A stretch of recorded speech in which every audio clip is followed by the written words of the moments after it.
ఈ రోజు మనం తెలుసుకోబోయే టాపిక్ ఫెయిల్డ్ ట్యూబ్స్ లో నెక్స్ట్ ట్రీట్మెంట్ మేనేజ్మెంట్ ఏమేమి ఉంటాయి ప్రెగ్నెన్సీ అవ్వడానికి అనేసి తెలుసుకున్నాం. సో నార్మల్ గా ట్యూబ్స్ బ్లాక్ అయితే దేని వల్ల బ్లాక్ అయితే అనేది ఫస్ట్ రీజన్ తెలుసుకోవాలి. Is it because of endometriosis వల్ల చాలా వరకు అడిషన్స్ వల్ల ట్యూబ్ అనేది కింక్ అవుతుంది అనమాట. దాని వల్ల కూడా ట్యూబ్ అనేది బ్లాక్ అవ్వచ్చు. Second thing PID, pelvic inflammatory disease. ముందు చాలా వరకు వాళ్ళకి వైట్ డిశ్చార్జ్, కింద పొట్టు నొప్పి ఇవన్నీ ఉన్నప్పుడు కొంతవరకు నెగ్లెక్ట్ చేసినప్పుడు ఈ ఇన్ఫెక్షన్ అనేది యూట్రస్ నుంచి ట్యూబ్ లోకి వెళ్తుంది.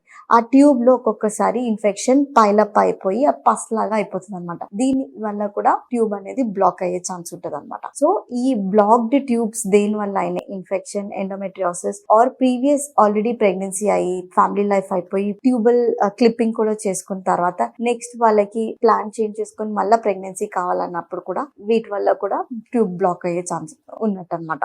So what ever is the reason, first tube block అయిపోయింది అని తర్వాత రీ ఓపెనింగ్ ఆఫ్ ది ట్యూబ్ అనేది ఆల్వేస్ అ సెకండ్ ఆప్షన్ లాగా పెట్టుకోవాలన్నమాట. ఎందువల్ల అంటే రీ ఓపెనింగ్ ఆఫ్ ది ట్యూబ్ లో మనకి చాలా వరకు ట్యూబల్ లెంత్ అనేది కొద్దిగా తగ్గుతుంది అండ్ ట్యూబ్ అటాచ్మెంట్ చేసిన దగ్గర ఒక్కొక్కసారి హీలింగ్ మంచిగా అవ్వదు. హీలింగ్ మంచిగా అవ్వకపోతే ఒకవేళ ప్రెగ్నెన్సీ ఒక ఫస్ట్ ఫార్మ్ అయ్యేది ట్యూబ్ లోనే, మనకు అందరికి తెలిసింది. ఆ ట్యూబ్ లో బేబీ ఫార్మ్ అయ్యేది ఒక్కొక్కసారి అక్కడే పెరిగిపోయే ఛాన్స్ ఉంటుంది. Risk of tubal ectopic highest ఉంటుంది అనమాట.